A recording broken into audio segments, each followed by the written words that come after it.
Today's story is about a black man who walked into a bank to request a black card. But instead of being treated with respect, he faced discrimination from a racist bank attendant. What she didn't know was that the man she mocked was actually a shareholder in the bank itself, and soon her arrogance would cost her everything. Where are you watching this story from? Drop it in the comments and don't forget to hit that subscribe button for more powerful stories like this one. Now, let's dive into the story. The revolving doors of Riverside International Bank spun slowly as the late afternoon sun poured golden light across its polished glass walls. Inside, the air was cool and heavy, with the faint scent of lavender polish used on the marble floor. Every surface gleamed from the brass railings to the crystal chandelier that swayed gently above the main hall. Through those doors walked a tall black man in his mid-40s. His suit was custom-tailored, cut from fabric so fine it absorbed light rather than reflected it. On his wrist ticked a platinum watch, subtle yet unmistakable to anyone who knew its worth. He carried himself with quiet confidence, the kind that didn't need announcing.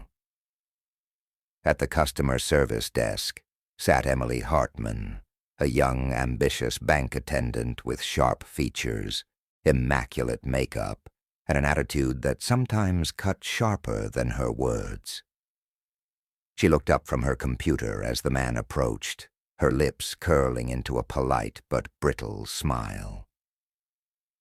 "Good afternoon," the man said in a deep, composed voice. "I'd like to speak with someone about upgrading my account. Specifically, I'm interested in obtaining a black card." Emily blinked. The smile faltered, then returned, tighter this time. She leaned forward across the counter, her tone dripping with condescension. "A black card?" She gave a soft laugh, the kind meant to wound. "Sir, those are highly exclusive, reserved for clients with a very particular profile." Her eyes swept him up and down, lingering a moment too long on his dark skin. The man's expression remained neutral, though his jaw tightened slightly. "I understand the requirements," he said evenly. "I believe I qualify." Emily sighed, tapping her pen against the desk. "The qualifications are significant. Annual spending in the hundreds of thousands. Net worth far beyond average. Our usual black card members don't simply walk in and ask for one. Usually, we invite them." Her meaning was clear. She didn't see him as the type. A couple of nearby customers, sensing the tension, pretended to busy themselves but kept their ears pricked. The man's voice cooled, carrying a weight she didn't recognize. "And what type is that, exactly?" Emily stiffened, but arrogance pushed her forward. She gave him a look the kind that said, "You know what I mean, but I won't say it out loud." Then, in a falsely sweet tone, she added, "Perhaps we should look at one of our more standard options for you. Something more realistic." The silence that followed was heavy. The man let it stretch, let the weight of her words echo in the vaulted hall. Then, slowly, he reached into his leather folder and slid a document across the desk.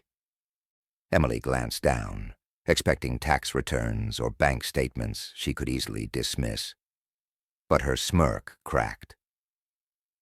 At the top of the page was the bank's logo, stamped in gold.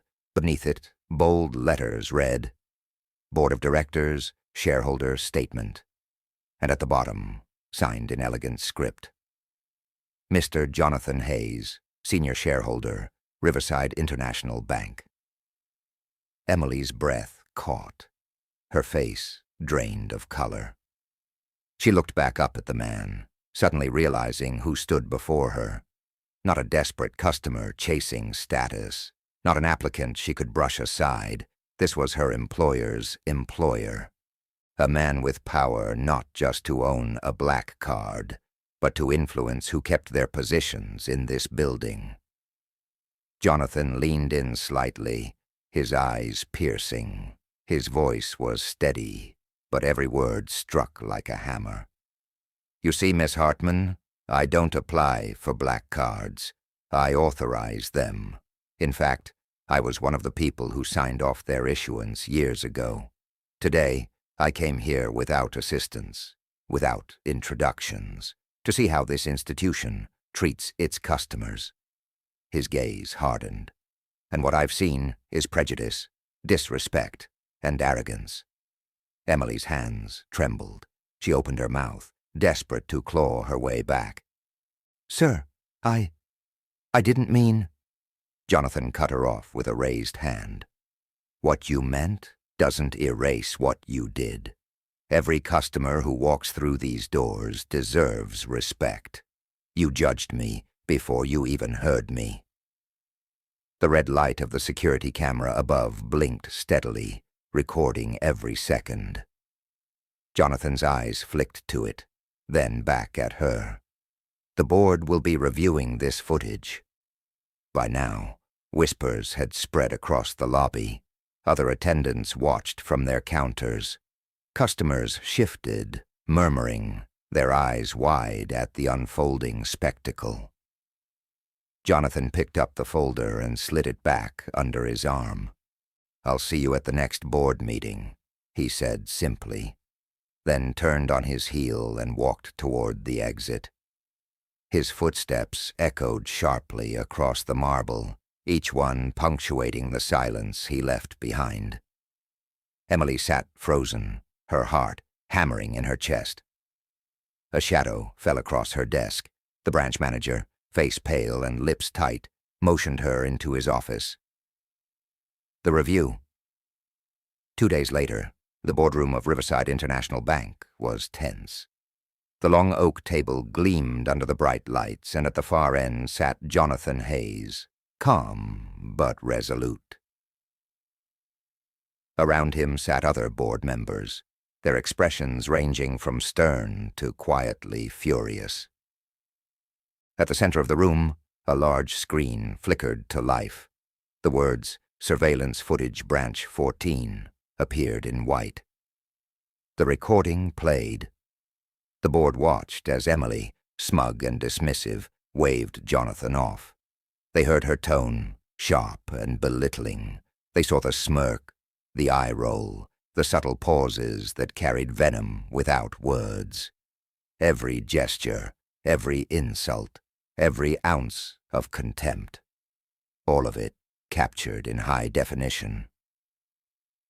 When Jonathan's voice echoed through the speakers, calm, steady, asking her exactly what type of person she thought qualified, several board members shifted in their seats, their jaws tightening. And when the moment came where Jonathan revealed himself as a senior shareholder, the silence in the boardroom was absolute.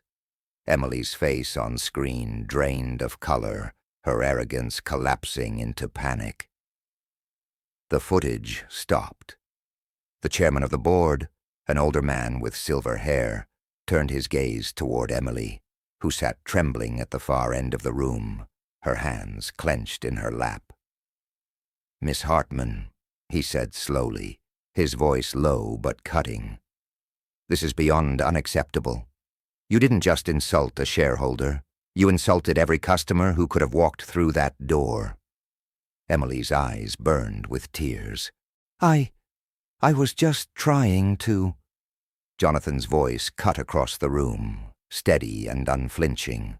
"No, you weren't trying to help. You were trying to belittle me, and you did it with prejudice in your heart." The chairman nodded gravely. "Effective immediately, Miss Hartman. You are suspended pending termination. This institution cannot and will not tolerate racial discrimination, not toward a shareholder, not toward a stranger, not toward anyone." Emily buried her face in her hands. The weight of her downfall settled heavily on her shoulders. The job she had flaunted, the position she had once worn like a badge of pride, was gone undone by her own arrogance and prejudice. Jonathan stood. His presence filled the room as he gathered his papers. He looked at her, one feel teased. "Remember this, Miss Hartman. Respect costs you nothing. But disrespect, it can cost you everything." And with that, he left the boardroom, his footsteps echoing like a gavel's strike. Emily sat in silence, surrounded by the eyes of the board she had once hoped to impress.